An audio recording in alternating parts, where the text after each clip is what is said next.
मंडियों में खरीफ धान की आवक के समय चावल निर्यात पर पाबंदी का मुद्दा लगातार तूल पकड़ रहा है। बासमती चावल निर्यातक सरकार से न्यूनतम निर्यात मूल्य घटाने की मांग कर रहे हैं और सरकार ने न्यूनतम निर्यात मूल्य को फिलहाल $1200 प्रति टन पर स्थिर रखा है। इसके अलावा सरकार ने सेला चावल के एक्सपोर्ट पर लगे 20% निर्यात शुल्क को भी बरकरार रखा है। इस खबर के बीच अब बात यहां तक पहुंच गई है कि बासमती चावल पर न्यूनतम निर्यात मूल्य अगर आप नहीं घटाएंगे तो इसका विरोध निर्यातकों ने करना शुरू कर दिया है और किसानों से बासमती धान की खरीद फिलहाल के लिए रोक दी है। सोचिए कि खरीद किस समय रोकी गई है, जब चावल की कटाई, धान की कटाई शुरू हो रही है, बाजार में चावल आने की तैयारी है और उस समय निर्यातकों ने कह दिया हमें चावल खरीदना नहीं है। सर, अब क्या तस्वीर बनती दिख रही है चावल की आपको?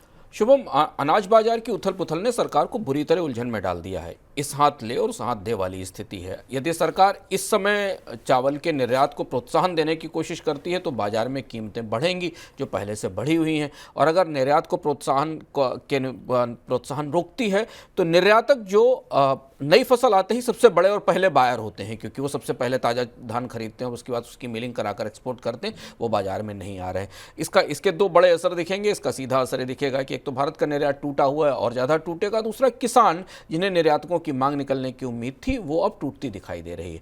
निर्यातकों की समस्या यह है कि 1200 रुपये प्रति टन का जो मिनिमम एक्सपोर्ट प्राइस तय किया गया उसने भारतीय चावल को दुनिया के बाजार से लगभग बाहर कर दिया है। पाकिस्तान का चावल बासमती पूरी दुनिया में बिक रहा है क्योंकि उसमें उसकी कीमतें ज़्यादा प्रतिस्पर्धी हैं और पाकिस्तान ने अपनी कीमतों में डिस्काउंट भी देना शुरू किया।